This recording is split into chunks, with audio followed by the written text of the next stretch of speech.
খলিফা ওমর ইবনে আব্দুল আজিজের জামানায় হযরত ওমর ইবনে আব্দুল আজিজ রাহমাতুল্লাহি আলাইহি এই দুনিয়ার জমিনে মুসলিম রাষ্ট্রের খলিফা যখন তিনি হয়ে গেলেন, তিনি তো এমন খলিফা ছিলেন, এমন ইনসাফ কায়েম করেছিলেন, দুনিয়ার জমিনে এমন ইনসাফ তিনি কায়েম করেছিলেন।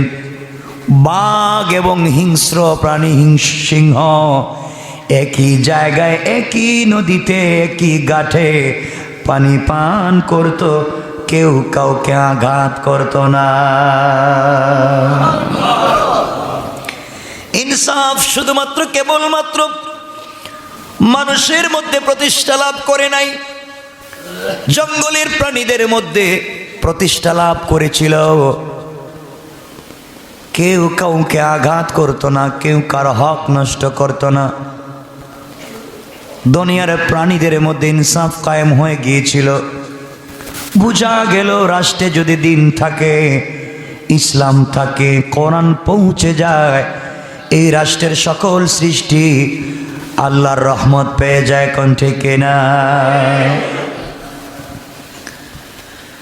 ওমর ইবনে আব্দুল আজিজের জামানায় এক আল্লাহর গোলাম এক পুটলা যাকাতের টাকা নিয়ে বের হয়েছে, যাকাত দেওয়ার জন্য ঘর থেকে বের হয়েছে। সারাদিন রাস্তায় রাস্তায় ঘুরেছে, যাকাত দেওয়ার কাউকে খুঁজে পায় না। আরে মুসলমানদের সোনালী ইতিহাসের কথা বলছি, গৌরবের দিনের কথা বলছি। আমাদের সেই জিন্দেগির দিকে ফিরে যাওয়া লাগবে। হযরত ওমর ইবনে আব্দুল আজিজের জামানায় ওই আল্লাহর গোলাম ঘুরে ঘুরে যাকাতের টাকা নিয়ে ঘুরে 3 দিন হয়ে গেল। এক শহর থেকে আরেক শহরে যায়, মানুষকে হাতে পায়ে ধরে বলে, ভাই আমার কাছে কিছু যাকাতের টাকা আছে, কার লাগবে? দেখা যায় কেউ দাঁড়ায় না, কেউ বলে না আমার লাগবে, কেউ নিতে চায় না। কেমন হয়েছিল মানুষ? 3 দিন পর্যন্ত ঘুরতে ঘুরতে ক্লান্ত হয়, চৌরাস্তার মোড়ে একটা গাছের গোড়ায় বসে বসে কাঁদতেছেন আর বলতেছেন, আল্লাহ তাআলা তুমি আমাকে সম্পদ দিয়েছ, এই সম্পদের সদ্ব্যবহার করার জন্য আমি যাকাত দিতে চাইলাম, কার কাছে দিব? এই রাষ্ট্রের ভিতরে কেউ তো যাকাত নিতে চায় না, সবাই বলে আলহামদুলিল্লাহ তার আছে, কার কাছে দিব? ক্লান্ত শরীর নিয়ে বসে পড়লেন। দীর্ঘক্ষণ পরে দেখেন আরেকজন মুরব্বী আসতেছে, কাঁধের মধ্যে একটা বস্তা, চুলগুলো উস্কো খুস্কো, চেহারায় যেন ক্লান্তির ছাপ।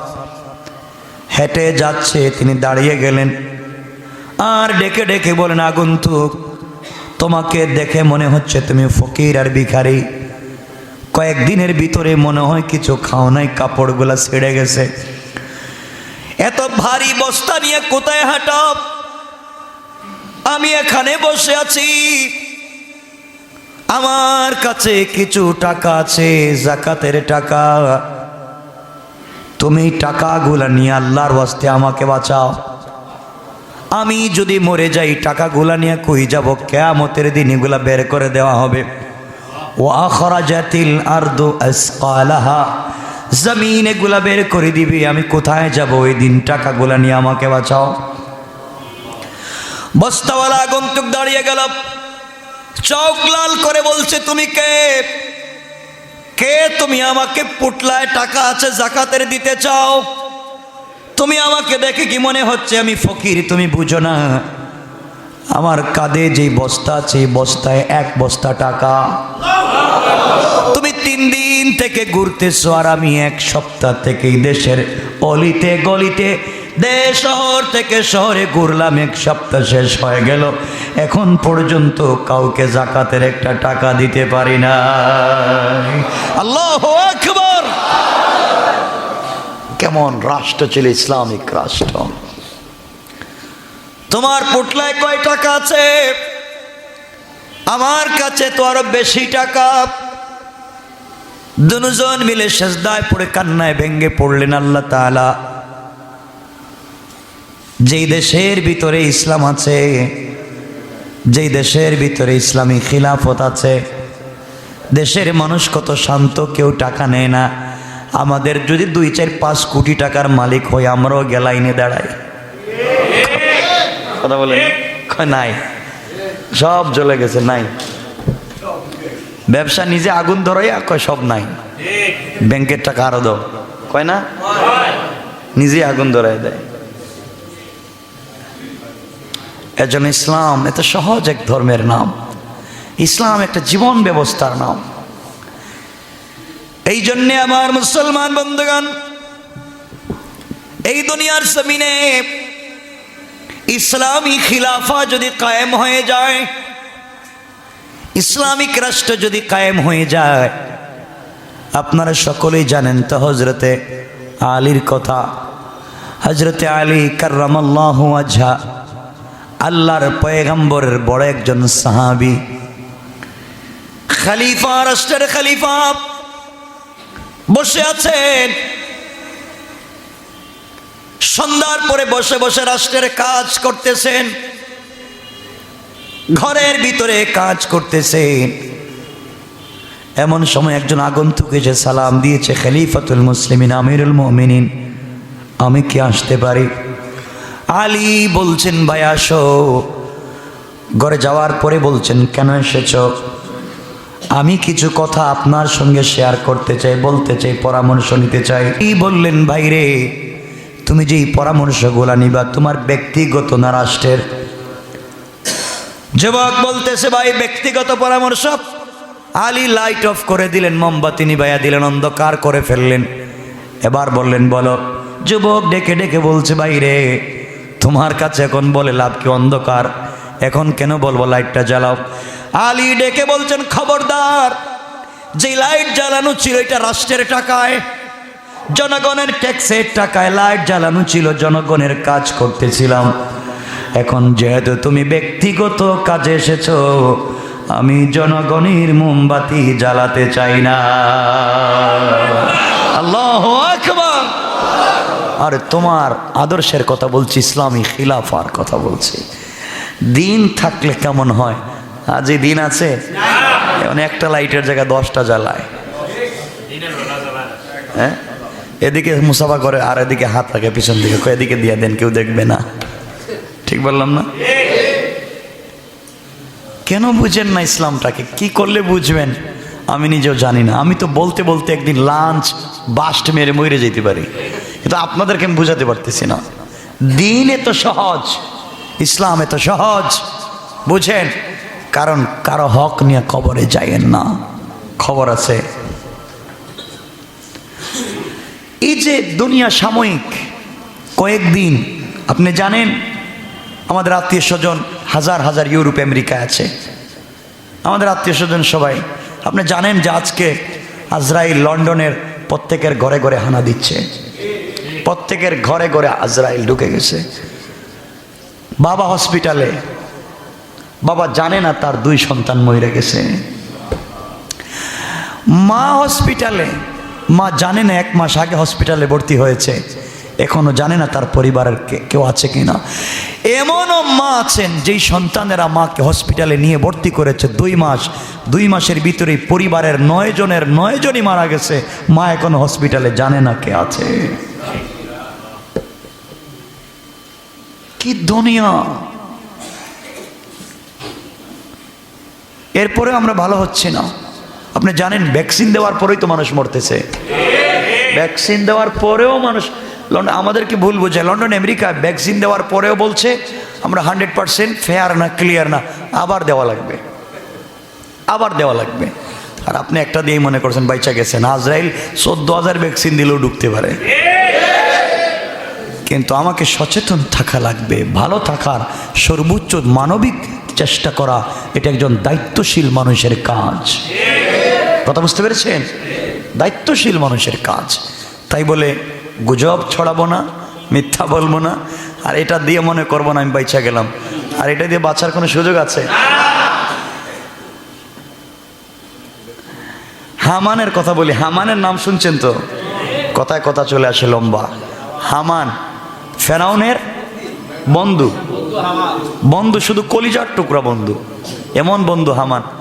তো হামান মরার আগে বলছে আমি যখন মতের টাইম হবে, শুনছি তো আজরাইল নামে নাকি একটা আছে, ওটা ঢুকে যায়, তোমরা আমার গ্লাস ফিটিং করা রুমে ঢুকাই দিও, পুরা গ্লাস, যেন অক্সিজেন না ঢুকে, ভিতর অক্সিজেন রেখে দিও, ওই অক্সিজেন দিয়ে বসবাস করবো, আমি বাহিরে আসার দরকার নাই, আর ও ঢুকতে পারবে না। তোমরা আমাকে গ্লাসের বাইরে থেকে ইশারা দিয়ে বলবে কি কি করা লাগবে, আমি ভিতর থেকে ইশারা দিয়ে বলে দিবি। কথা বুঝেন নাই? তোমরা এইভাবে দেশ চালাও। হামান ঢুকে গেছে গ্লাসের ভিতরে, আজরাইল আসার টাইম হয়েছে, ঠাস করে গ্লাস ভেঙে গেছে। আল্লাহু আকবার বলেন। ঠাস করে গ্লাস ভেঙে গেছে, শেষ। আমি একবার আপনাদেরকে বলেছিলাম এক নারীর কথা, এক পুরুষের কথা, যে তার স্বামীর স্ত্রীর পেট কাটা ছিল। আপনারা হয়তো ভুলে গিয়েছেন, ফেরাউনের জমানার পেট কাটা ছিল এক নারীর, সে আজরাইল থেকে বাঁচার চেষ্টা করেছিল, কিন্তু কেমনে তার মৌত হলো আমি বলেছি, লম্বা কথা, সেদিকে যাব না। তো বোঝাতে চাই, ইসলামী রাষ্ট্র যদি থাকে, রাষ্ট্রে যদি ইসলাম থাকে, সমাজের মানুষ শান্তিতে থাকবে। আমার মুসলমান বন্ধুগণের পর আল্লাহ বলছেন ওয়াকালাল ইনসানু মা লাহা, আল্লাহ বলবেন কি হলো, মানুষ বলবে কি হলো, জমিন কাঁপে কেন, সব কিছু বের করে দেয় কেন? এই দিন তারা বলবে, আল্লাহকে বলবে, আল্লাহ আপনি আমাদেরকে একটু সময় দেন, যে অবস্থা শুরু হয়েছে আমরা কিয়ামতের দিনে দেখতেছি কেউ নাই, বিপদে পড়ে গেছি, সময় দেন। কথা দিলাম, কথা দিলাম, এবার দুনিয়ায় গেলে এক সেকেন্ডও নাফরমানি করব না, গোটা জিন্দগি তোমার হুকুম মেনে মেনে কবরে আসব। আল্লাহ বলবেন এখন কেন? তোকে বুঝাবার জন্য 30 পারা কোরআন দিলাম, হাজার হাজার উলামায়ে কেরাম সত্য বললেন, কারো কথা মানলে না, এখন এসে আমার কাছে বলতেছি আবার দুনিয়া দেওয়ার জন্যে। আমি আল্লাহ যাকে একবার ধরি তাকে আর ছাড়ি না। কথা বলেন। রাষ্ট্রে যদি ইসলাম কায়েম হয়ে যায়, এই রাষ্ট্রগুলো কেমন হয়ে যায়? খলিফাতুল মুসলিমিন আমিরুল মুমিনিন হযরত উসমান,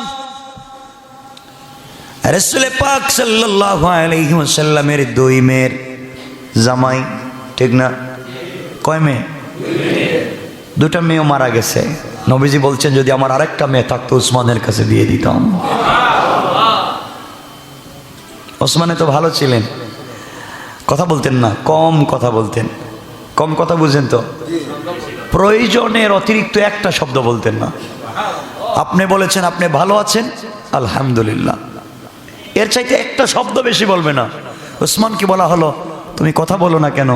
ওসমান বলতেন আমি যদি একটা কথা বলি তারও জবাব দেওয়া লাগবে। আপনারা এক মহিলার কথা জানেন, আমি তাফসীর করেছি এখানে, যে মহিলা 40 বছর কোরআনের আয়াত দিয়ে কথা বলেছিলেন। এক মহিলা 40টা বছর, এখানেই তাফসীর করেছি, 40টা বছর কোরআনের আয়াত দিয়ে কথা বলতেন।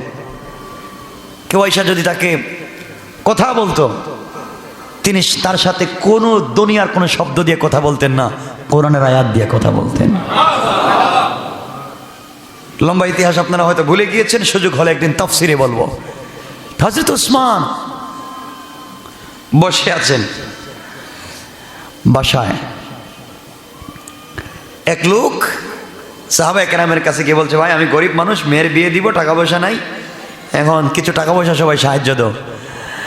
সাহাবায়ে কেরাম বলছেন আমাদের কাছে চাইয়া লাভ নাই, ওসমান এখনো আছে, ওসমানের কাছে যাও, গিয়ে তোমার গুরবতির কথা বলো, বিপদের কথা বলো, ওসমান তোমাকে সাহায্য করবে। সুবহানাল্লাহ বলেন। সকালবেলা ওসমানের বাসায় গিয়ে হাজির, গরিব লোক, আসসালামু আলাইকুম, আসতে পারি? আসেন। গিয়ে দেখে এই লোকটা হযরত উসমান নাস্তা করতেছেন। কি করতেছেন? শুকনা রুটি আর 1 গ্লাস পানি, আর কিচ্ছু নাই। কয়ে নাকি আমারে সাহায্য করব। যে রুটিতে ঝোল গোশত দিয়ে খাইতে পারে না, পানিতে ভিজাইয়া রুটি খায়, ওনাকে আমরা সাহায্য করব। গেছে গা, কথা বলে নাই। পরের দিন আসছেন, আবার পাঠাইছেন, যাও। এসে দেখে হযরত ওসমান বসে আছেন। জিজ্ঞেস করলেন, কেন এসছো ভাই? বলে, আমার কিছু ব্যক্তিগত কথার জন্য আসছি। তিনি লাইট অন্ধকার করে দিলেন, দরকার নাই, আমি চলে গেলাম। লোকটা চিন্তা করে, কার কাছে আমারে পাঠাইছে? এই লোকটা তো দেখতেছি বড় কৃপণ। 3 নম্বর দিন গেছে, গিয়ে দেখে তিনি নাস্তা করতেছেন। ওসমান বলেন, আসো। নাস্তায় বসছে, নাস্তা করতেছে। ওসমান দেখেন দস্তরখানের ভিতরে রুটির যে ছোট্ট ছোট্ট টুকরা পড়ে না, সরিষার দানা পরিমাণ ছোট্ট ছোট্ট টুকরা পড়েছে, এগুলো আঙ্গুলের মাথা দিয়ে উঠাইয়া উঠাইয়া খাচ্ছে। আল্লাহু আকবার বলেন না। এই লোকটা বলে, ভাই একটা কথা বলতে আসছিলাম, কিন্তু বলার আর সাহস পাচ্ছি না। তুমি যেইভাবে এই কৃপণের মতো মাটিতে পড়ছে সরিষার দানা পরিমাণ এই টুকরাগুলা রুটির, এগুলা তুমি উঠাইয়া খাচ্ছ। চলে গেছে। 4র্থ দিন আসছে, আমি একটা কথা বলতে চাই, আমি বিপদে আপনাকে সহযোগিতা করতে পারবেন? ওসমান বললেন, তুমি আগামী সপ্তাহ অমুক দিনে আসবা সকালবেলা। মুসলমানেরা অমুক রাষ্ট্রে বিজয় লাভ করে গনিমতের মাল নিয়ে শত শত উট বুঝাই করে আসতেছে। আসলে তোমাকে সামনের যে উটটা থাকবে এটা তোমাকে দিয়ে দিলাম। কোন উট? সামনের যে উটটা। ওটা সত্য কথা বলছেন আপনি? সামনের শুধু উট না, উটের পিঠে যত সামান থাকবে সব তোমার। লোকটা পাগলে কি কথা বিশ্বাস করবে? আমি চাইলাম 2, 4, 5, 10, 20 টাকা দিলেই তো হয়। আমাকে নাকি এগুলো দিবি, আমাকে একটা বুঝ দিল। চলে গেছে, তারিখ চলে আসছে। আল্লাহর পয়গম্বরের সাহাবী হযরত ওসমান পাহাড়ের উপরে উঠলেন। তাকায়া দেখেন বিশাল গনিমতের মাল নিয়ে সফরকারী দল মুজাহিদ বাহিনী মদিনায় ঢুকতেছে। মুরব্বীকে হাতে ধরলেন, এই যে আসতেছে সামনের উটটা আপনি নিয়ে যাবেন। আসার পরে হযরতে ওসমান রশ্মি তার হাতে ধরাইয়া বললেন, উটটা নিয়ে যাও। কিন্তু আপনারা জানেন উট, হাতি এবং পিপিলিকা সামনে যেটা যায় পিছনের গোলাও তার পিছনে পিছনে যায়। কথা বলেন। সামনের উট যখন নিয়ে যায় পিছনের গোলাকে পিটায়াও রাখা যায় না, সবগুলা পিছন দিকে চলে যায়। হযরত ওসমানকে সবাই বলতেছেন, আমিরুল মুমিনিন, সামনের উটটা দিলে তো কোনোটাকে আটকানো যায় না, সবগুলা চলে যায়। আমিরুল মুমিনিন বুঝে দিলেন, বললেন, যাও যাও, যেহেতু তার পিছনে পিছনে চলে যায় মনে হয় তার তাকদীরের লেখা এটা, সুতরাং যতগুলা যায় সবগুলা দিয়ে দাও। কেমন ছিলেন তারা? তারা মনে মানুষ না? এরা কি মানুষ ছিল? কথা বলেন না কেন? আর আমরা কি? আচ্ছা, এখন তো এদেরকে মানুষ বললে আমাদেরকে মানুষ বলতে লজ্জা হয় না? আপনারা বলেন না, এদেরকে মানুষ বললে আমাদেরকে মানুষ বলতে লজ্জা হয় না? এই লজ্জা কি থাকো? লজ্জা থাকবে? আমরা তাদের মতো হব না? সবাই বলেন না। এজন্যে বেশি বেশি নামাজ পড়ার দরকার নাই। দরকার নাই মনে হয়? আচ্ছা আমার বন্ধুগণ, এজন্য আমরা বেশি বেশি করে সালাত আদায় করব, আল্লাহর কাছে চাইবো। বলেন ইনশাআল্লাহ।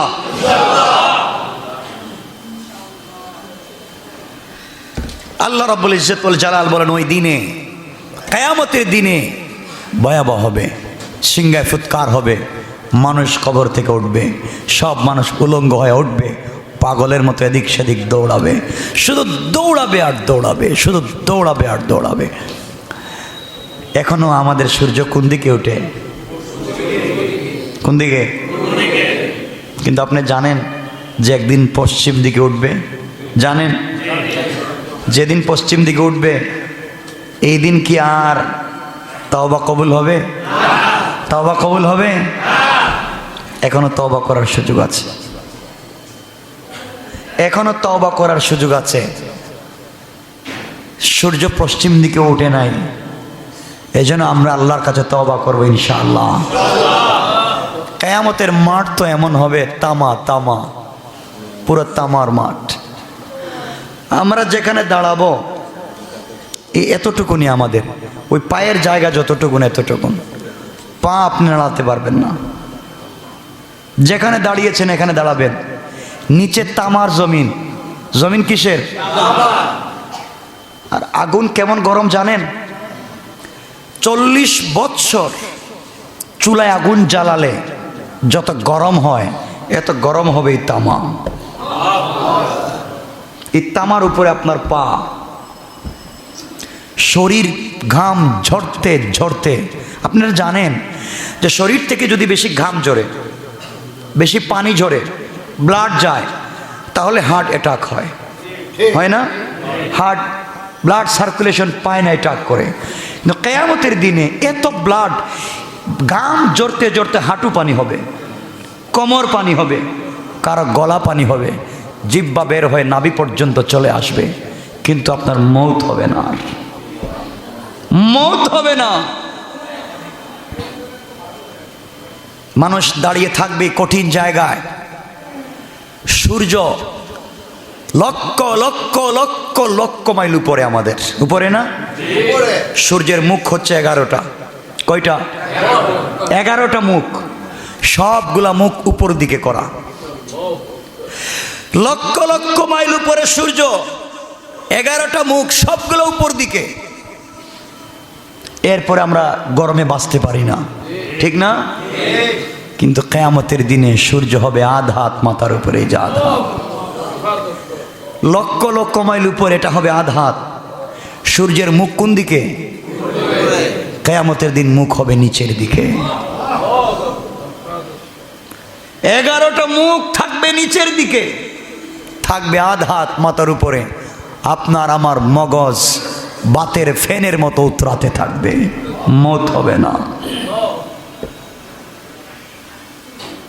কাউকে পাবেন না ওই দিন। আপনি আমি পেরেশান।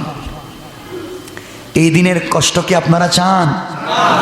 আল্লাহ বলছেন ওই দিনও আমি কিছু মানুষকে কষ্ট দিব না, তাদেরকে এই কিয়ামতের মাঠ থেকে সরাইয়া আমার আরশে আজিমের ছায়ার নিচে জায়গা দিব, যেখানে এয়ার কন্ডিশন করা থাকবে। সুবহানাল্লাহ, কষ্ট দিব না। চিন্তা করেন তো, এই দিনের কথা একটু চিন্তা করেন। আল্লাহর কাছে আমরা আজকে চাইবো, আল্লাহ তুমি আর যাই করো, তুমি আমাদের মাইরে ফেলাও, তোমার যা মন চায় আমাদের সাথে ব্যবহার করো, কোনো আপত্তি নাই। বলতে পারবেন না? বলবেন আল্লাহ তোমার যা ভালো লাগে আমাদের সাথে করো, তুমি যা খুশি আমাদের সাথে করো, কিন্তু কিয়ামতের দিন আমলনামা বাম হাতে দিও না।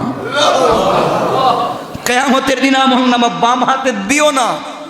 তোমার যা ভাল লাগে দুনিয়ায় আমাদের সাথে ব্যবহার করো, কারণ বাম হাতে যদি আমলনামা চলে যায় কেউ বাঁচাবে না, কেউ বাঁচাবে না। নবীরও পাইবেন না, সুপারিশ করবেন না, মা বাপকেও পাবেন না, কেউ না। বাম হাতে আমলনামা দেখবার পরে তোমাকে কেউ চিনবে না। এজন্য আল্লাহর কাছে আমরা বলবো, আল্লাহ যা করেছি করেছি, সব তুমি জানো আর আমি জানি। আয় আল্লাহ, সব কিছুর জন্য তোমার কাছে মাফ চাই, তুমি সব শাস্তি দিতে পারো, কিন্তু আমলনামা বাম হাতে দিও না। পারবো না বলতে? মনে রাখবেন, আপনার বডিতে শক্তি আছে, সামর্থ্য আছে, এগুলা থাকবে না, এগুলা থাকবে না, কিচ্ছু থাকবে না, কবরে যাওয়া লাগবে। এই জন্য আল্লাহর ওয়াস্তে ভাই, আল্লাহর ওয়াস্তে আরেকটা জিনিস, 1 নম্বর আল্লাহর কাছে আমরা প্রত্যেক দিন দোয়া চাইবো যে আমলনামা যেন বাম হাতে না দেয়। কথা বলেন না? পারবেন না? আরেকটা জিনিস চাইবো, আল্লাহ তুমি আমাদের কাছে হিসাব চাইও না, হিসাব চাইও না। আপনি যত বড় নবী হন, যত বড় ওলি হন, যদি আল্লাহ হিসাব চায়, মনে করবেন আপনি বিপদে। হিসাব চাওয়া মানি আপনি বিপদে। এমন একজন মানুষ দেখেন পৃথিবীতে যিনি হিসাব দিতে পারবেন, আছে কেউ? আরে রসুল, রসুল আমার নবী, আমার নবীও বলছেন আমি জানি আল্লাহ যদি আমাকে জিজ্ঞাসা করে আমিও হিসাব দিতে পারবো না। তুমি আর আমি কে? এই জন্য আল্লাহর কাছে আমাদের চাওয়া, আল্লাহ আমাদের কাছে হিসাব চাইও না, আমলনামা বাম হাতে দিও না। সবাই পড়েন আমিন।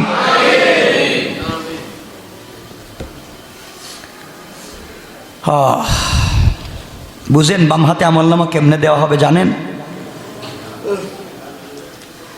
এই হাত কতটুকুন? এক হাত না? এটা কতটুকুন লম্বা? এক হাত। এই হাতকে ফেরেশতারা টানবেন, টানতে টানতে চামড়া সব লম্বা করে ফেলাইবেন। খুব শান্তিতে না টানবেন তো আপনার কলিজা ছিঁড়ে আওয়াজ আসবে। তাই না, এই হাতকে ইচ্ছা করে বুকটা ফাইড়া বুকের ভিতর দিকে ঢুকায় দিবে। ঢুকায় এই হাতকে পিছন দিকে নিবে, নিয়ে বলবে এই আমলনামা হাতে নে। এখন আমলনামা হাতে নে, এখন পড়। একদিকে হাতের ব্যথা, অপরদিকে কলিজা ছেঁড়া, কলিজা ছিদ্র হওয়া ব্যথা, অপরদিকে পিছন দিকে হাত। আমলনামা পড়ার কোনো সুযোগ আছে?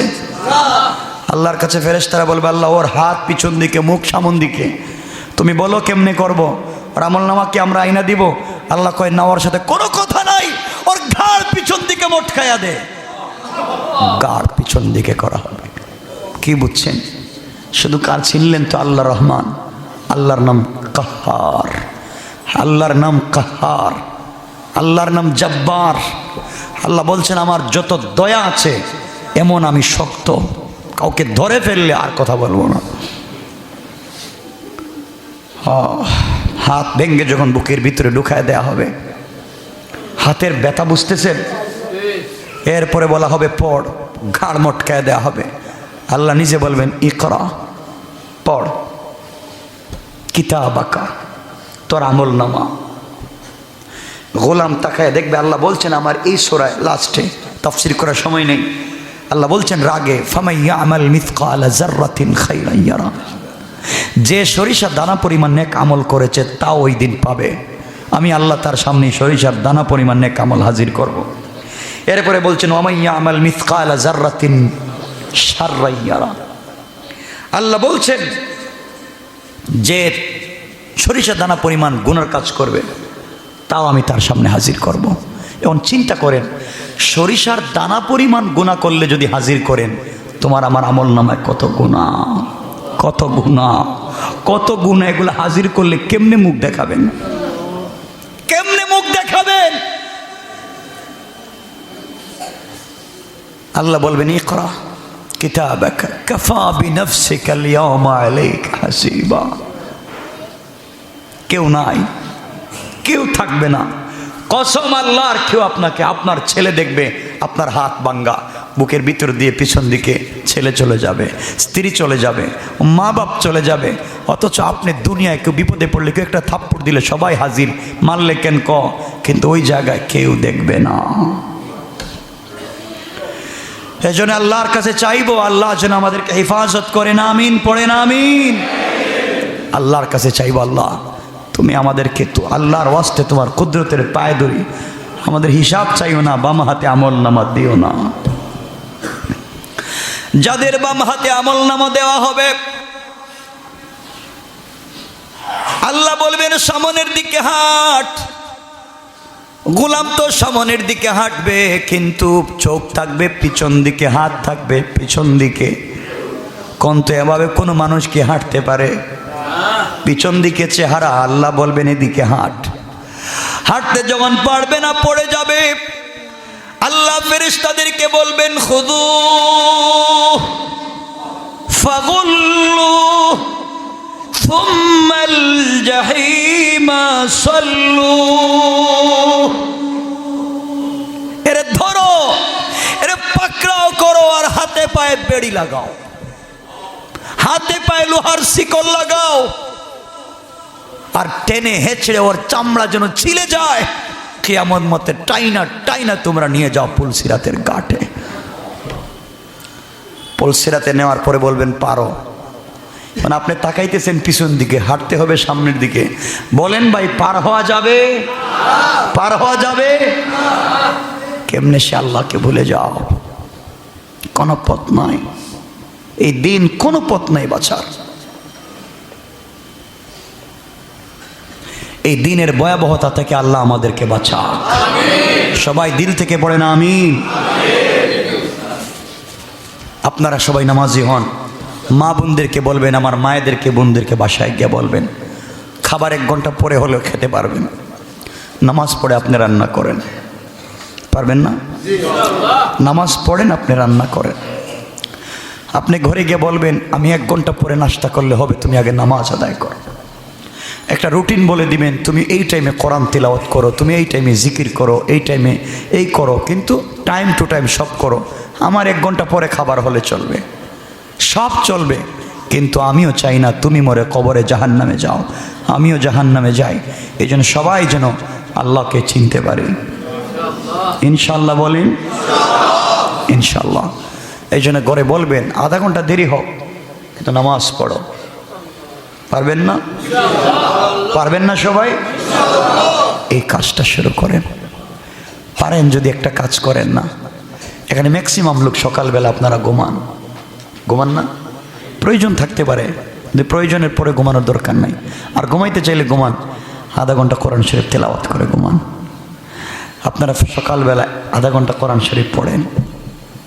ফজরের আগে ওইটা কেমন জানি আমরা হয়ে গেছি, জুতা খুলতেও পারি না, আমাদের অভ্যাস খারাপ হয়ে গেছে।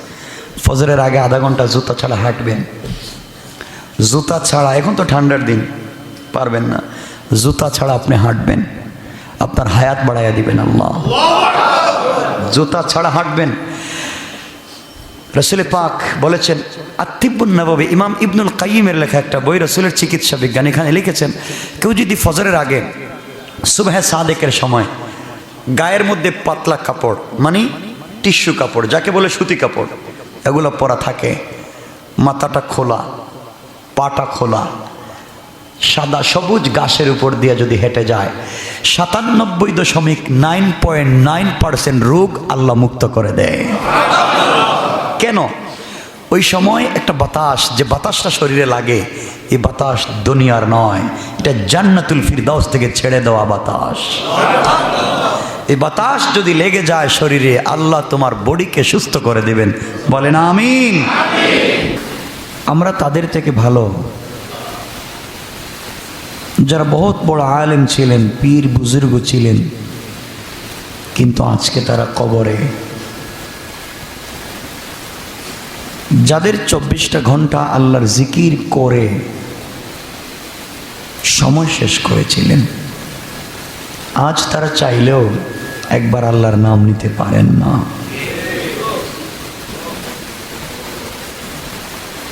তারা চাইলেও মসজিদে এসে 2 রাকাত নামাজ পড়তে পারেন না। এই সুযোগটা এখনো আমার আছে, আপনার আছে। এজন্য সবাই আওয়াজ করে অন্তরের সবটুকুন ভালোবাসা মহান মুনিবের জন্য উজাড় করে সবাই পড়ছে আলহামদুলিল্লাহ। কথা শুরু করছি আপনাদেরকে একটা কথা বলে, আপনারা আমরা জানি না, গোলাম যখন সেজদায় পড়ে যায় তখন সে ফিস ফিস করে তার মনের কথাগুলো বলে। কেউ জানে না, কেউ বুঝেও না, তার পাশের কেউ জানে না তার গোলাম সেজদায় পড়ে কি বলতেছে। আরশে আজিমের মালিক আল্লাহ বলেন, আমি আরশে আজিম থেকে আমার কানে শুনি। গোলাম সেজদায় কি বলে, ফিস ফিস করে কানে কানে কথা বলে, কেউ জানে না, আমি আল্লাহ জানি। এজন্য মনের কথা বলার সবথেকে উত্তম মাধ্যম হচ্ছে সালাতের সেজদা। কথা বুঝতে পেরেছেন? মনের সব ব্যথা কষ্ট বলার জায়গা হচ্ছে সালাত। আল্লাহ কেন 5 ওয়াক্ত নামাজ দিলেন? আল্লাহ বোঝাতে চাচ্ছেন, গোলাম ফজর থেকে নিয়ে জোহর পর্যন্ত তোর মনে যত ব্যথা কষ্ট জমা হয়েছে, আমাকে ফ্রি পাচ্ছিস না যে আমার কাছে একবার বলবে তুই সেজদায় আয়, সেজদায় পড়ে যা, আর আমার কাছে কানে কানে বল, আমি আরশে আজিম থেকে সব শুনবো। এজন্যে নামাজ হচ্ছে মালিকের সঙ্গে কথা বলার সবথেকে উত্তম মাধ্যম। এই সুযোগ আছে না আমাদের? বলেন। এজন্য আপনাদেরকে বলবো, যেখানে থাকেন, যে অবস্থায় থাকেন, যে কোনো অবস্থায়, যে কোনো জায়গায় থাকেন, আপনি নামাজকে ভুলে যাইয়েন না। পারবেন না ইনশাল্লাহ? আপনি ভুলে গিয়েছেন, কিন্তু আপনার মনিব আপনাকে ভুলে যায় নাই। ঠিকই টাইম মতো আপনাকে ডেকে বলছে, হাইয়া আলাস সালাহ, হাইয়া আলাল ফালাহ, আসো কল্যাণের দিকে, আসো আসো। মনিব আর মালিকের সব থেকে উত্তম নিদর্শন হচ্ছে মনিব তার রুবুবিয়ত প্রকাশ করা, গোলাম তার গোলামি প্রকাশ করে মনিবের পায়ে সেজদার মাধ্যমে। ঠিক না? সেজদার মাধ্যমে পড়ে গেল। দেখেন, কারো সামনে মাথা নত করা যায় না। আপনি আমি জানি না। দুঃখ হচ্ছে ওই জায়গায় যে আমরা জানি না মনিবকে। আচ্ছা বলেন তো, পৃথিবীর সকল প্রাণী যখন খাবার গ্রহণ করে তখন তার মাথাটা কোন দিকে থাকে? একটু চিন্তা করেন তো, কোন দিকে? গরু যখন ঘাস খায় উপর দিয়া না নিচ দিয়া? ছাগল যখন ঘাস খায় উপরে না নিচে? পৃথিবীর সকল সৃষ্টি, সকল প্রাণী খাবার খেতে তার মাথাকে নিচু করে। আল্লাহ বলছেন, গোলাম তোর মাথার অনেক দাম আমার কাছে, এজন্য তোর মাথা শুধুমাত্র কেবলমাত্র নিচু হয় আমি আল্লাহর কদমে। এজন্য খাবার খেতেও তোর মাথাকে নিচু করি না, হাতটা তোর মুখের কাছে নিয়ে আসি, খাবারের জন্য তোর মাথাটা নিচু না হয়ে যায়। খাবার যার মাধ্যমে তুই বেঁচে থাকিস ওখানেও যেন তার মাথাটা নিচে না যায়। এজন্যে খাবারের যে সুন্নত তরিকা আছে, আপনি খাবার খাবেন প্লেট নিচে, প্লেটে কি মুখ লাগাই আমরা খাই না? ভাত হাতে, খাবার হাতে নিয়ে এরপরে মুখে দেই। আল্লাহ বলছেন মাথাটা সোজা রাখিস, ওখানেও মাথাটা নোয়াতে পারবে না। আল্লাহু আকবার বলেন।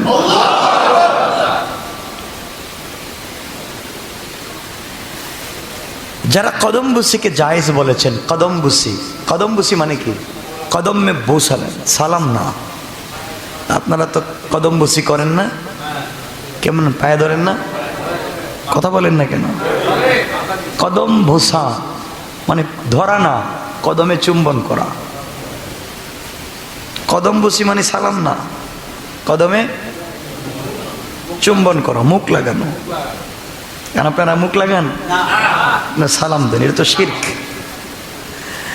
যারা বলেছেন কদম বুসি জায়েজ, যারা বলেছেন, আমি বলি তাদের ব্যাখ্যা বলে আমাদেরকে তো বুঝায় ভুল। কদম বুসি গিয়েই সাজদায় পড়ে যায়। আপনার আশেপাশে অনেক পীর থাকতে পারেন, বাংলাদেশে অনেক পীর থাকতে পারেন।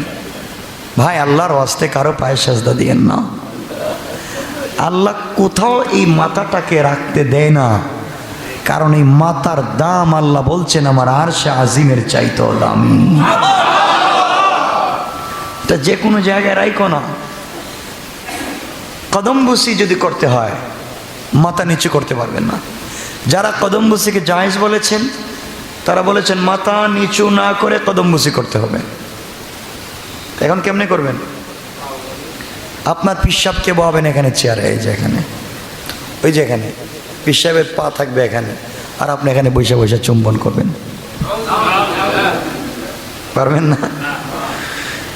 এগুলো সব ফালতু জিনিস। মনে রাখবেন, দুনিয়ার কারো সামনে মাথাটাকে ততটুকুন অবনত করা যায় না যতটুকুন মাথা নত করতে হয় রুকুতে। কথা বোঝেন নাই?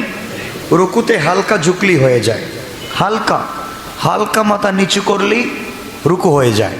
সুন্নত হচ্ছে সোজাসুজি হওয়া, কিন্তু হালকা ঝুঁকে পড়লেই রুকু আদায় হয়ে যায়।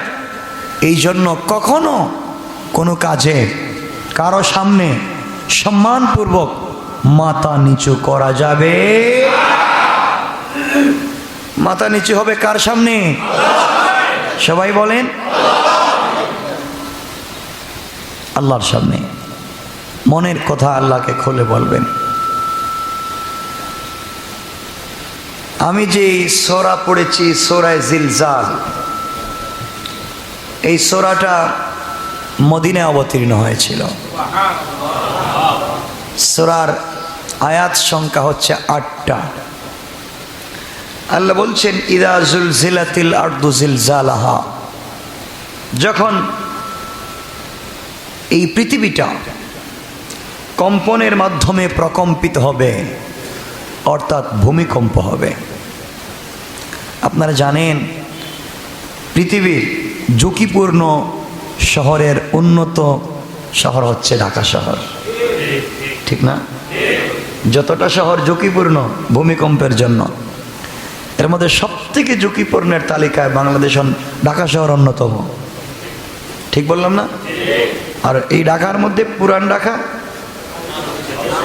আরো ঝুঁকিপূর্ণ। আমরা তো বুঝি না, 2-3 সেকেন্ডের ভূমিকম্পে কত হাজার বাড়িঘর ভেঙে যায়। আর কিয়ামতের আগে যেদিন সিংহায় ফুঁক দেওয়া হবে, সেই দিন গোটা পৃথিবী, এই যে আসমান দেখতেছেন, আসমান তোলার মতো উড়ে যাবে। তোলা তোলা, কেউ বাঁচাতে পারবে না। যেই দিন সূর্যের আলো নিভে যাবে, সূর্য আলো দিবে না, চন্দ্র ভেঙ্গে জমিনে পড়ে যাবে, গোটা জমিন ভেঙ্গে চুরে চুরমার হয়ে সাগর নদী সব সমান হয়ে মাঠ হয়ে যাবে। মাঠ, মানুষ শুনবে এটা আওয়াজ হচ্ছে, ওদিকে দৌড় দিবে। পশ্চিম দিক থেকে আওয়াজ আসছে, পূর্ব দিকে দৌড় দিবে। কিছু দূর যাওয়ার পরে দেখবে পূর্ব দিক থেকেও আওয়াজ আসছে।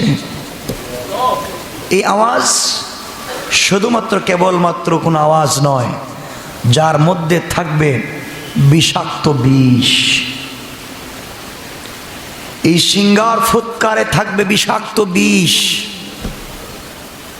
আওয়াজ যখন হবে মানুষ সহ্য করতে পারবে না, কলিজা ফেটে যাবে। এই দিনের কথা আপনি মনে করেন, এই দিন আপনার আসবে, আমার আসবে না? আসবে না? এই দিনকে একটু ভাবেন। সিংহায় যখন ফুঁক দেওয়া হবে, আল্লাহ পরের আয়াতে বলছেন ওয়া আখরাজাতিল আরদু আযকালাহা, যখন জমিন তার বোঝাকে বের করে দিবে, জমিন তার বোঝাকে হালকা করবে। জমিনের নিচে অনেক সম্পদ আছে, আছে না? জমিন তার কলিজার টুকরা সম্পদ, খনিজ সম্পদ, স্বর্ণ, ডায়মন্ড সব জমিনে বের করে দিবে। কোথায়? জমিন বের করে দিবে। আপনাকে আমাকেও বের করে দিবে। এই সময় দুনিয়ায় যে ব্যক্তি সম্পদের জন্য কাউকে হত্যা করেছিল, দুনিয়ার সম্পদের জন্য কাউকে হত্যা করেছে, কাউকে মেরেছে, কাউকে গালি দিয়েছে, কাউকে আঘাত করেছে, দালালি করেছে, নিমক হারামি করেছে, বেঈমানি করেছে, ধোঁকাবাজি করেছে দুনিয়ার সম্পদের জন্য, সে দেখবে তার সামনেই তো সব সম্পদ পড়ে আছে, সে আফসোস করে বলবে আমি কত বড় অপরাধ করেছি, এই সম্পদের জন্য আজ আমার সামনে কেউ নেয় না, আমার সামনে পড়ে আছে কেউ নেয় না। বিশ্বাস হয়? কথা বলেন। যে ব্যক্তি অর্থের জন্য আত্মীয়তার সম্পর্ক নষ্ট করেছে, কিসের জন্য? সে যখন দেখবে বলবে আমি কি এত বড় কাণ্ড করেছি, আজ কোটি কোটি টাকা, এক ব্যাংকের টাকা না, গোটা দুনিয়ার টাকা সামনে ফালাইয়া রাখা, কেউ হাত দেয় না। বিশ্বাস হয়?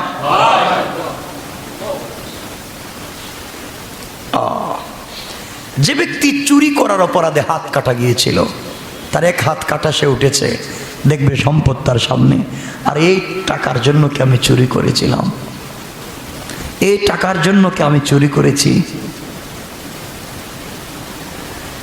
সুতরাং এই দিন আমাদের সামনে আসছে, আসবে না? কথা বলেন। এই দিনের ভয় আছে আপনাদের? দেখেন, সমাজে গরিবদেরকে ধনী বানাবার জন্যে আল্লাহ যে অর্থের ব্যবস্থা করেছিলেন, জাকাত ভিত্তিক অর্থ ব্যবস্থা। কি ভিত্তিক? জাকাত ভিত্তিক অর্থ ব্যবস্থা প্রবর্তন করেছিলেন কে? সবাই আওয়াজ করে বলেন কে? জাকাত ভিত্তিক। শয়তান বলল তুমিও একটা প্রবর্তন করেছ, আমিও আর একটা প্রবর্তন করলাম। তো শয়তান কি প্রবর্তন করেছিল বলেন? সুদ ভিত্তিক অর্থ ব্যবস্থা। তো জাকাত আর সুদ এক জিনিস। আপনারা তো সুদের নামটাই পাল্টাইয়া দিচ্ছেন, ইন্টারেস্ট না? কেউ ইন্টারেস্ট করছেন, কেউ আরো কত নাম দিচ্ছেন, আমি এগুলোর নাম বলবো না। শুনেন, সুদ গরিবদের কাছ থেকে নেওয়া হয়, ধনীদেরকে দেওয়া হয় না, ঠিক না? সুদ কার কাছ থেকে নেওয়া হয়? গরিবে দেয়। কারে দেয়? গ্রামীণ ব্যাংক ধনী না গরিব? কথা বলেন। ধনী। যারা 10,000 টাকা ঋণ দিছে সে গরিব না ধনী? গরিব। তাহলে এই গরিবের কাছ থেকে লাভ নিয়ে ধনীরে দেয়, ঠিক না? আপনি আজকে বাংলাদেশের যে কোনো একটা দামি ব্যাংকে যাবেন, গিয়ে বলবেন আমাকে 10 কোটি টাকা ঋণ দেন, আপনাকে মারতেও পারে। কথা বলেন। কেন মারবে? ব্যাংক তাকেই টাকা দেয় যার কাছ থেকে রিটার্ন পাওয়ার আশা করে। কথা বলেন।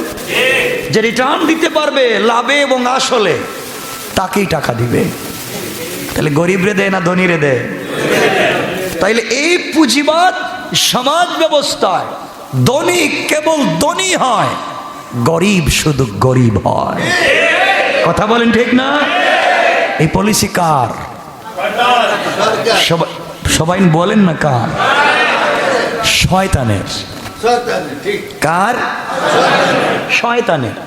শয়তান এই পলিসি আবিষ্কার করেছে। দেখেন না, আপনি বিপদে পড়েছেন, ব্যাংকে যান, গিয়া বলেন আমাকে টাকা দেন, কই নাই। কিন্তু ওই যে যদি এখানে হাজি সাহেব যায়, দরবেশ সাহেব যায়, কবে এদিকে আসেন, পুরো ব্যাংকটাই নিয়ে যান আপনি। ঠিক বললাম না? কারণ জানে ওর কাছ থেকে লাভে আসলে আদায় করতে পারবে। তাহলে ব্যাংক তাকেই টাকা দেয় যে ধনী, যে মানে যার আছে, যার মাথায় তেল আছে তাকেই তেল দেয়। ঠিক বললাম না? যার নাই তারে কথাও বলে না। আর যদি আপনি গ্রামীণ ব্যাংক, আশা, কারিতাস, এনজিও সংস্থার থেকে টাকা এনে দিতে না পারেন, তাইলে ঘরের টিনের চালও খুলে নিয়ে যেতে পারেন। ঠিক বললাম না? এটা হচ্ছে পুঁজিবাদ। আমাকে দাও, তুমি নিঃস্ব হয়ে যাও, আমাকে দাও। এই এনজিও সংস্থাগুলো যে ঋণ দেয়, মোটামুটি 50% উপরে সুদ নেয়। এটা কি বুঝেন আপনারা? বিভিন্ন কায়দা করে নেয়। আর ইসলাম, আল্লাহ আমাদের অভিভাবক, আল্লাহ বলছেন আল্লাহু ওয়ালিয়ুল্লাযিনা আমানু মিনাজ-জুলুমাতি ইলান-নূর। যারা আমাকে ওলি মেনেছে, অভিভাবক মেনেছে, আমি আল্লাহ তাদেরকে অন্ধকার থেকে আলোর দিকে নিয়ে যাই।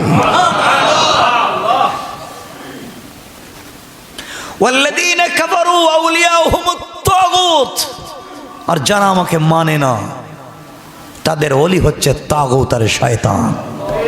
কে বলছেন? আল্লাহ। এখন আল্লাহ বলেন যাকাত ভিত্তিক রাষ্ট্র ব্যবস্থা। যাকাত গরিবে দেয় না ধনীয়ে দেয়? কথা বলেন। ধনী কি আরেক ধনীরে দেয় না গরিব রে? গরিব রে দেয়।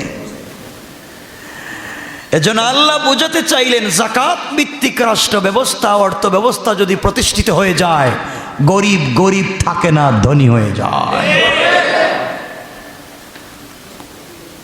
এটা হচ্ছিল সিস্টেম। গরিব ধনী দিবে, গরিবকে দিবে, সে ধনী হবে। আর সুদ হচ্ছে গরিব দিবে, ধনীকে আরো ধনী হবে। দুটোটা উল্টা। একটা করেছে শয়তান, একটা করেছে না আল্লাহ। মানে আপনারা কোনটায় থাকতে রাজি? সবাই কিন্তু বলেন সত্য বলছেন তো?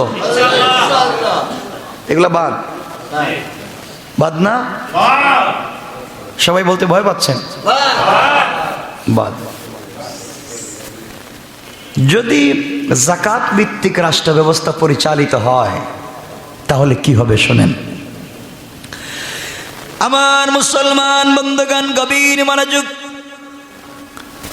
আল্লাহর পয়গম্বর আখিরি জামানার নবী জনাবে মুহাম্মদুর রাসূলুল্লাহ সাল্লাল্লাহু আলাইহি ওয়াসাল্লামের ইন্তেকালের পরে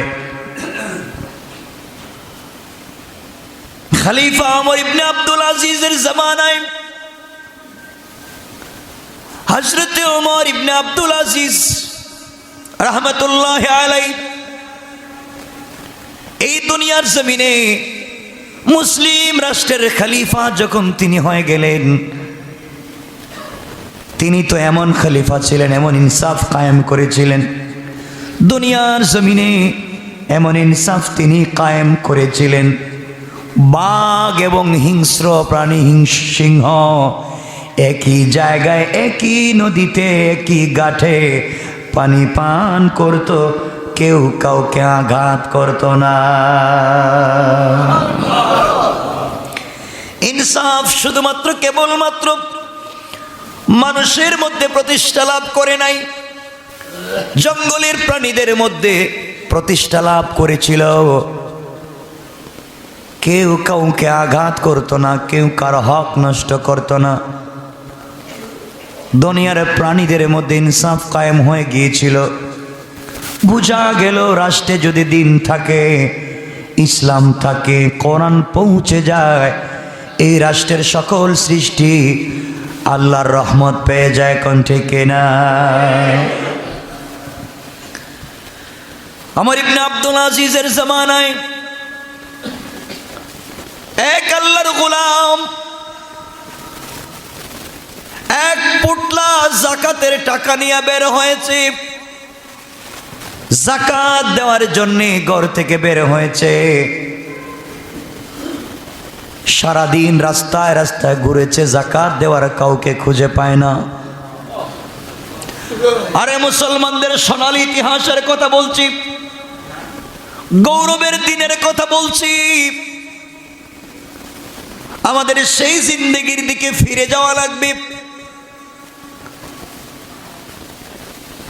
হযরত ওমর ইবনে আব্দুল আজিজের জামানায় ওই আল্লাহর গোলাম ঘুরে ঘুরে যাকাতের টাকা নিয়ে ঘুরে 3 দিন হয়ে গেল। এক শহর থেকে আরেক শহরে যায়, মানুষকে হাতে পায়ে ধরে বলে, ভাই আমার কাছে কিছু যাকাতের টাকা আছে, কার লাগবে? দেখা যায় কেউ দাঁড়ায় না, কেউ বলে না আমার লাগবে, কেউ নিতে চায় না। কেমন হয়েছিল মানুষ? 3 দিন পর্যন্ত ঘুরতে ঘুরতে ক্লান্ত হয় চৌরাস্তার মোড়ে একটা গাছের গোড়ায় বসে বসে কাঁদতেছেন আর বলতেছেন, আল্লাহ তাআলা তুমি আমাকে সম্পদ দিয়েছ, এই সম্পদের সদ্ব্যবহার করার জন্য আমি যাকাত দিতে চাইলাম। কার কাছে দিব? এই রাষ্ট্রের ভিতরে কেউ তো যাকাত নিতে চায় না। সবাই বলে আলহামদুলিল্লাহ। তার আছে, কার কাছে দিব? ক্লান্ত শরীর নিয়ে বসে পড়লেন। দীর্ঘক্ষণ পরে দেখেন আরেকজন মুরব্বী আসতেছে, কাদের মধ্যে একটা বস্তা, চুলগুলো উস্কো খুস্কো, চেহারায় যেন ক্লান্তির ছাপ। হেঁটে যাচ্ছে, তিনি দাঁড়িয়ে গেলেন আর ডেকে ডেকে বলেন, আগন্তুক, তোমাকে দেখে মনে হচ্ছে তুমি ফকির আর ভিখারি। কয়েকদিনের ভিতরে মনে হয় কিছু খাও নাই, কাপড়গুলা ছিঁড়ে গেছে। এত ভারী বস্তা নিয়ে কোথায় হাঁটো? আমি এখানে বসে আছি, আমার কাছে কিছু টাকা আছে, যাকাতের টাকা। তুমি টাকাগুলা নিয়ে আল্লাহর ওয়াস্তে আমাকে বাঁচাও। আমি যদি মরে যাই, টাকাগুলা নিয়ে কই যাব? কিয়ামতের দিন এগুলা বের করে দেওয়া হবে। ওয়া আখরাজাতিল আরদু আসকালাহা, জমিন এগুলা বের করে দিবি, আমি কোথায় যাব ওই দিন? টাকাগুলা নিয়ে আমাকে বাঁচাও। বস্তাওয়ালা আগন্তুক দাঁড়িয়ে গেল, চোখ লাল করে বলছে, তুমি কে? কে তুমি? আমাকে পুটলায় টাকা আছে, যাকাতের দিতে চাও? তুমি আমাকে দেখে কি মনে হচ্ছে আমি ফকির? তুমি বুঝো না, আমার কাঁধে যে বস্তা আছে, এই বস্তায় এক বস্তা টাকা। তুমি 3 দিন থেকে ঘুরতেছো, আর আমি 1 সপ্তাহ থেকে দেশের অলিতে গলিতে, দেশ শহর থেকে শহরে ঘুরলাম। 1 সপ্তাহ শেষ হয়ে গেল, এখন পর্যন্ত কাউকে যাকাতের একটা টাকা দিতে পারি না। আল্লাহু আকবার! কেমন রাষ্ট্র ছিল ইসলামিক রাষ্ট্র। তোমার পুটলায় কয় টাকা আছে? আমার কাছে তো আরো বেশি টাকা। দুজন মিলে সেজদায় পড়ে কান্নায় ভেঙ্গে পড়লেন। আল্লাহ তাআলা যেই দেশের ভিতরে ইসলাম আছে, যেই দেশের ভিতরে ইসলামী খিলাফত আছে, দেশের মানুষ কত শান্ত, কেউ টাকা নেয় না। আমাদের যদি 2, 4, 5 কোটি টাকার মালিক হই, আমরাও গেলাইনে দাঁড়াই। কথা বলে নাই, সব জ্বলে গেছে, নাই। ব্যবসা নিজে আগুন ধরাইয়া কয় সব নাই, ব্যাংকের টাকা আরো দাও, কয় না, নিজে আগুন ধরাই দেয়। এজন্য ইসলাম এত সহজ এক ধর্মের নাম। ইসলাম একটা জীবন ব্যবস্থার নাম। এই জন্যে আমার মুসলমান বন্ধুগণ, এই দুনিয়ার জমিনে ইসলামী খিলাফা যদি কায়েম হয়ে যায়, ইসলামিক রাষ্ট্র যদি কায়েম হয়ে যায়, আপনারা সকলেই জানেন তো হযরতে আলীর কথা। হযরতে আলী কাররামাল্লাহু ওয়াজহা, আল্লাহর পয়গম্বরের বড় একজন সাহাবী, খলিফা, রাষ্ট্রের খলিফা, বসে আছেন। সন্ধ্যার পরে বসে বসে রাষ্ট্রের কাজ করতেছেন, ঘরের ভিতরে কাজ করতেছেন। এমন সময় একজন আগন্তুক এসে সালাম দিয়েছে, খলিফাতুল মুসলিমিন, আমিরুল মুমিনিন, আমি কি আসতে পারি? আলী বলছেন, ভাই আসো। ঘরে যাওয়ার পরে বলছেন, কেন এসেছ? আমি কিছু কথা আপনার সঙ্গে শেয়ার করতে চাই, বলতে চাই, পরামর্শ নিতে চাই। কি বললেন, ভাই রে, তুমি যে এই পরামর্শগুলা নিবা, তোমার ব্যক্তিগত না রাষ্ট্রের? যুবক বলতেছে, ভাই ব্যক্তিগত পরামর্শ। আলী লাইট অফ করে দিলেন, মোমবাতি নিভাইয়া দিলেন, অন্ধকার করে ফেললেন। এবার বললেন, বলো। যুবক ডেকে ডেকে বলছে, ভাই রে, তোমার কাছে এখন বলে লাভ কি? অন্ধকার, এখন কেন বলবো লাইটটা জ্বালাও? আলী ডেকে বলছেন, খবরদার, যে লাইট জ্বালানো ছিল এটা রাষ্ট্রের টাকায়, জনগণের ট্যাক্সের টাকায় লাইট জ্বালানো ছিল, জনগণের কাজ করতেছিলাম।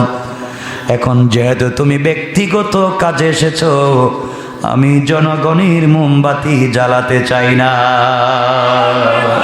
আল্লাহু আকবার! আরে তোমার আদর্শের কথা বলছি, ইসলামী খিলাফার কথা বলছি। দিন থাকলে কেমন হয়? আজ এই দিন আছে, এখন একটা লাইটের জায়গায় 10টা জ্বালায়। হ্যাঁ, এদিকে মুসাফা করে আর এদিকে হাত থাকে পিছন দিকে, এদিকে দিয়ে দেন, কেউ দেখবে না। ঠিক বললাম না? কেন বুঝেন না ইসলামটাকে? কি করলে বুঝবেন? আমি নিজেও জানি না। আমি তো বলতে বলতে একদিন লাঞ্চ বাস্ট মেরে মরে যেতে পারি, কিন্তু আপনাদেরকে আমি বুঝাতে পারতেছি না। দিন এত সহজ, ইসলাম এত সহজ, বুঝেন? কারণ কারো হক নিয়ে কবরে যাইয়েন না, খবর আছে। এই যে দুনিয়া সাময়িক কয়েকদিন, আপনি জানেন আমাদের আত্মীয় স্বজন হাজার হাজার ইউরোপ আমেরিকায় আছে, আমাদের আত্মীয় স্বজন সবাই। আপনি জানেন যে আজকে আজরাইল লন্ডনের প্রত্যেকের ঘরে ঘরে হানা দিচ্ছে, প্রত্যেকের ঘরে ঘরে আজরাইল ঢুকে গেছে। বাবা হসপিটালে, বাবা জানে না তার 2 সন্তান মরে গেছে। মা হসপিটালে, মা জানে না 1 মাস আগে হসপিটালে ভর্তি হয়েছে, এখনো জানে না তার পরিবারের কেউ আছে কিনা।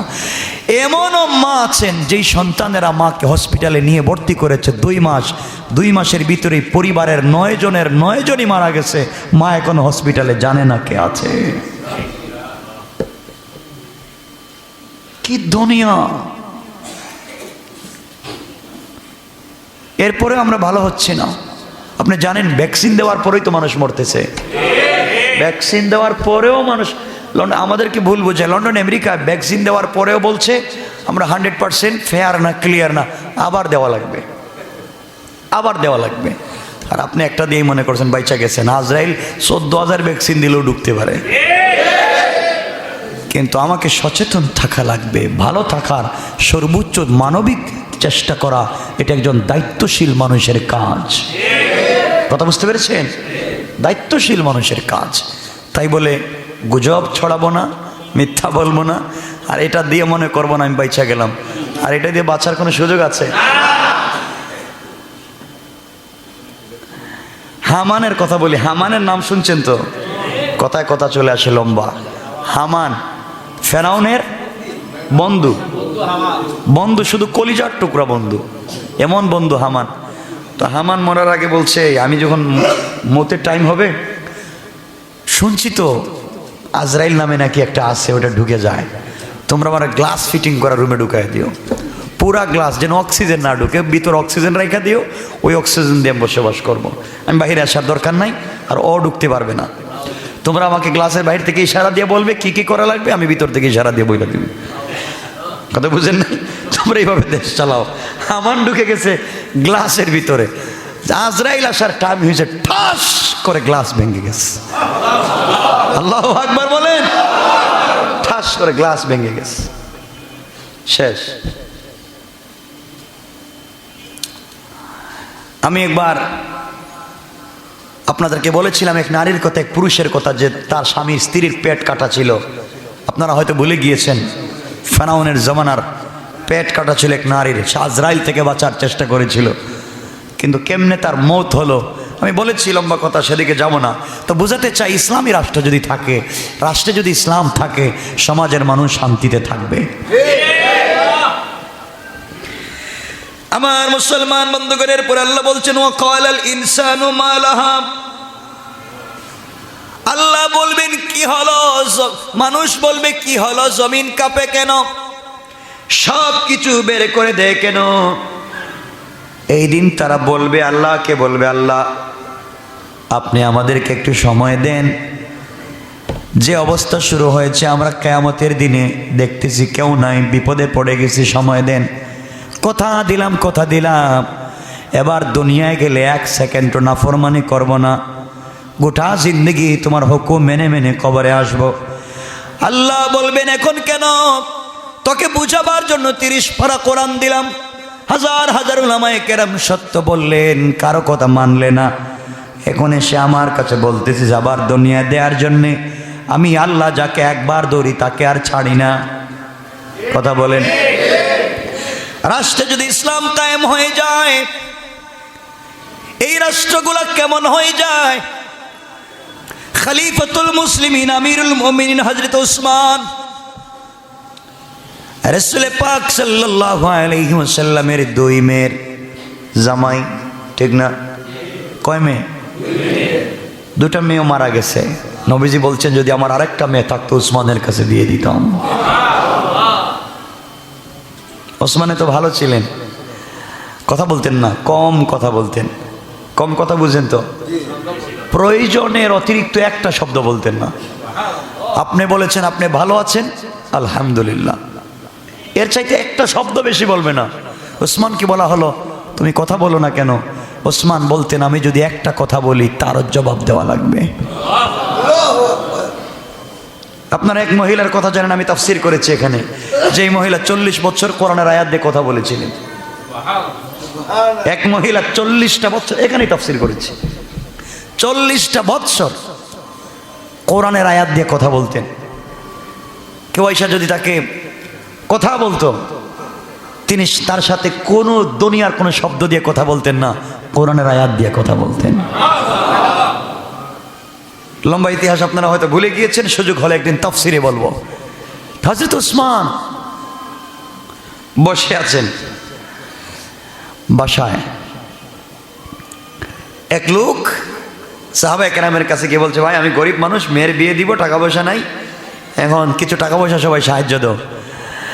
সাহাবায়ে কেরাম বলছেন আমাদের কাছে চাইয়া লাভ নাই, ওসমান এখনো আছে, ওসমানের কাছে যাও, গিয়ে তোমার গুরবতির কথা বলো, বিপদের কথা বলো, ওসমান তোমাকে সাহায্য করবে। সুবহানাল্লাহ বলেন।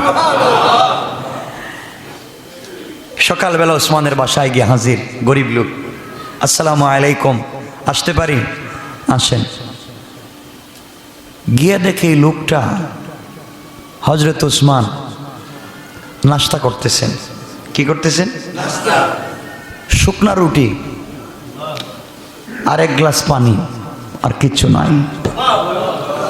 কয়ে নাকি আমারে সাহায্য করব। যে রুটিতে ঝোল গোশত দিয়ে খাইতে পারে না, পানিতে ভিজাইয়া রুটি খায়, ও নাকি আমারে সাহায্য করব। গেছে গা, কথা বলে নাই। পরের দিন আসছে, আবার পাঠাইছেন যাও। এসে দেখে হযরত ওসমান বসে আছেন। জিজ্ঞেস করলেন কেন এসছো ভাই?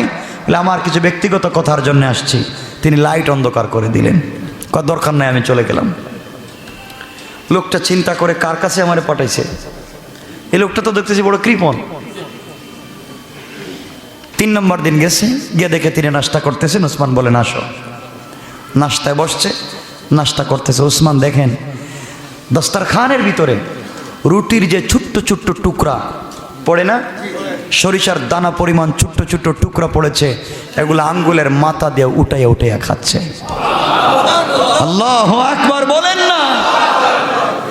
এই লোকটা বই ভাই একটা কথা বলতে আসছিলাম, কিন্তু বলার আর সাহস পাচ্ছি না। তুমি যেইভাবে এই কৃপণের মতো মাটিতে পড়ছে সরিষার দানা পরিমাণ এই টুকরাগুলা রুটির, এগুলা তুমি উঠাইয়া খাচ্ছ। চলে গেছে। 4র্থ দিন আসছে, আমি একটা কথা বলতে চাই, আমি বিপদে আপনাকে সহযোগিতা করতে পারবেন? ওসমান বললেন তুমি আগামী সপ্তাহের অমুক দিনে আসবা সকালবেলা। মুসলমানেরা অমুক রাষ্ট্রে বিজয় লাভ করে গনিমতের মাল নিয়ে শত শত উট বুঝাই করে আসতেছে। আসলে তোমাকে সামনের যে উটটা থাকবে এটা তোমাকে দিয়ে দিলাম। কোন উট? সামনের যে উটটা। ওটা সত্য কথা বলছেন আপনি? সামনের শুধু উট না, উটের পিঠে যত সামান থাকবে সব তোমার। লোকটা পাগলে কি কথা বিশ্বাস করবে? আমি চাইলাম 2 সাইড 5 10 20 টাকা দিলেই তো হয়। আমাকে নাকি এগুলো দিবে, আমাকে একটা বুঝ দিল। চলে গেছে, তারিখ চলে আসছে। আল্লাহর পয়গম্বরের সাহাবী হযরত ওসমান পাহাড়ের উপরে উঠলেন। তাকায়া দেখেন বিশাল গনিমতের মাল নিয়ে সফরকারী দল মুজাহিদ বাহিনী মদিনায় ঢুকতেছে। মুরব্বীকে হাতে ধরলেন, এই যে আসতেছে সামনের উটটা আপনি নিয়ে যাবেন।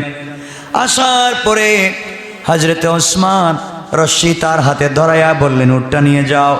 কিন্তু আপনারা জানেন উট, হাতি এবং পিপিলিকা সামনে যেটা যায় পিছনের গোলাও তার পিছনে পিছনে যায়।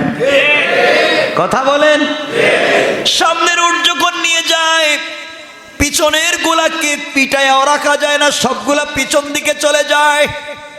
হযরত ওসমানকে সবাই বলতেছেন আমিরুল মুমিনিন, সামনের উটটা দিলে তো কোনোটাকে আটকানো যায় না, সবগুলা চলে যায়। আমিরুল মুমিনিন বুঝে দিলেন, বললেন যাও যাও, যেহেতু তার পিছনে পিছনে চলে যায়, মনে হয় তার তাকদিরের লেখা এটা, সুতরাং যতগুলা যায় সবগুলা দিয়ে দাও। কেমন ছিলেন তারা? তারা মনে মানুষ না? এরা কি মানুষ ছিল? কথা বলেন না কেন? আর আমরা কি? আচ্ছা কোন তো এদেরকে মানুষ বললে আমাদেরকে মানুষ বলতে লজ্জা হয় না? আপনারা বলেন না, এদেরকে মানুষ বললে আমাদেরকে মানুষ বলতে লজ্জা হয় না? এই লজ্জা কি থাকো? লজ্জা থাকবে? আমরা তাদের মতো হব না? সবাই বলেন না। এজন্যে বেশি বেশি নামাজ পড়ার দরকার নাই। দরকার নাই মনে হয়? আচ্ছা আমার বন্ধুগণ, এজন্য আমরা বেশি বেশি করে সালাত আদায় করব, আল্লাহর কাছে চাইবো, বলেন ইনশাআল্লাহ।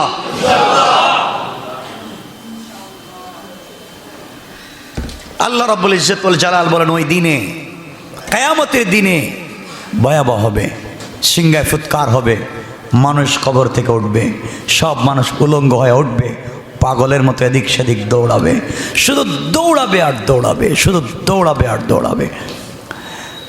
এখনো আমাদের সূর্য কোন দিকে ওঠে? কোন দিকে? কিন্তু আপনি জানেন যে একদিন পশ্চিম দিকে উঠবে? জানেন? যেদিন পশ্চিম দিকে উঠবে এই দিন কি আর তওবা কবুল হবে? তওবা কবুল হবে? এখনো তওবা করার সুযোগ আছে,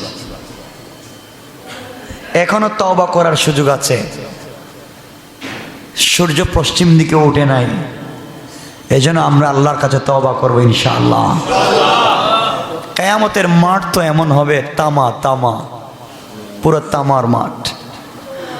আমরা যেখানে দাঁড়াবো এই এতটুকুনি আমাদের, ওই পায়ের জায়গা যতটুকুন এতটুকুন, পা আপনি নাড়াতে পারবেন না। যেখানে দাঁড়িয়েছেন এখানে দাঁড়াবেন, নিচে তামার জমিন। জমিন কিসের? আর আগুন কেমন গরম জানেন? 40 বৎসর চুলায় আগুন জ্বালালে যত গরম হয় এত গরম হবে এই তামা। এই তামার উপরে আপনার পা,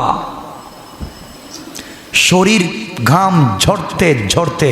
আপনারা জানেন যে শরীর থেকে যদি বেশি ঘাম ঝরে, বেশি পানি ঝরে, ব্লাড যায়, তাহলে হার্ট অ্যাটাক হয়, হয় না? হার্ট ব্লাড সার্কুলেশন পায় না, অ্যাটাক করে। কিন্তু কিয়ামতের দিনে এত ব্লাড, ঘাম ঝরতে ঝরতে হাঁটু পানি হবে, কোমর পানি হবে, কারো গলা পানি হবে, জিহ্বা বের হয়ে নাভি পর্যন্ত চলে আসবে, কিন্তু আপনার মৌত হবে না, মৌত হবে না।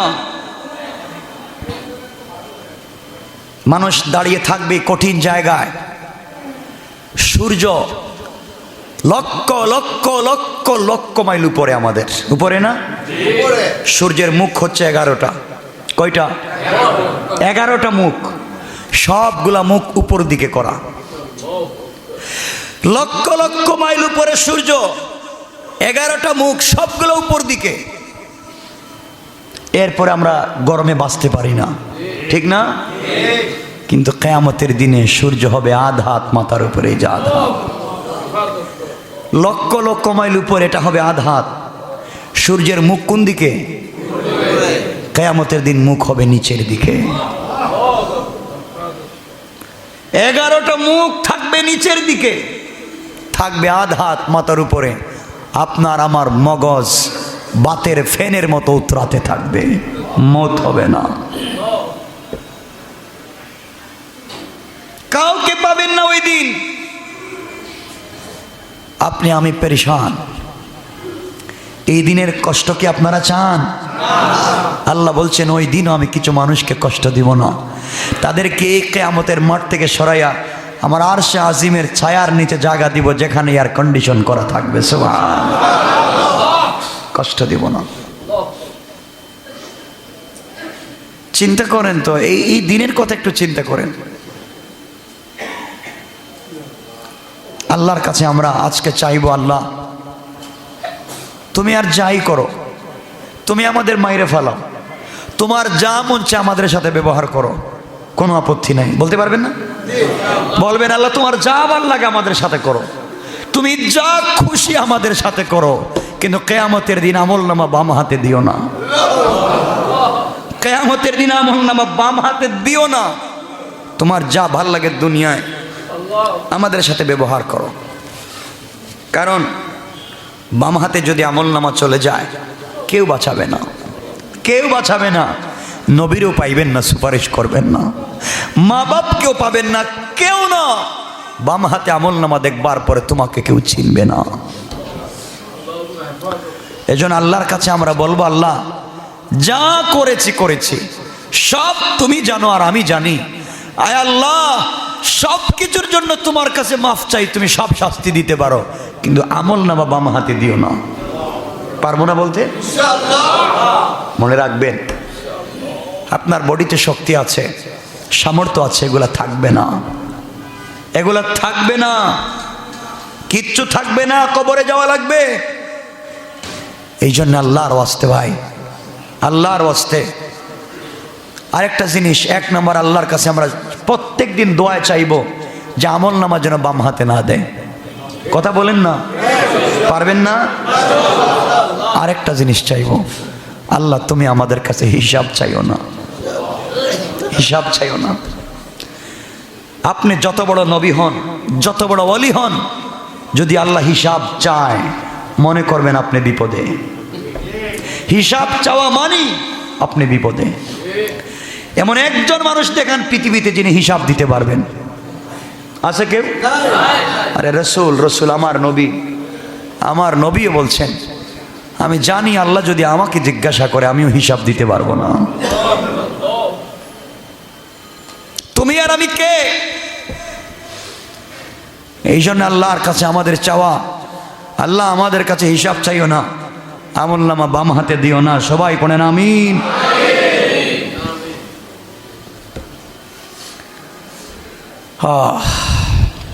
বুঝেন বাম হাতে আমলনামা কেমনে দেওয়া হবে জানেন? এই হাত কতটুকু? এক হাত না? এটা কতটুকু লম্বা? এক হাত। এই হাতকে ফেরেশতারা টানবেন, টানতে টানতে চামড়া সব লম্বা করে ফেলাইবেন। খুব শান্তিতে না টানবেন তো আপনার কলিজা ছিঁড়ে আওয়াজ আসবে।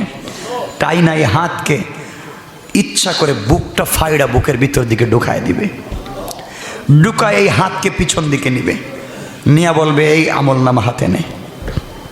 এখন আমলনামা হাতে নে, এখন পর।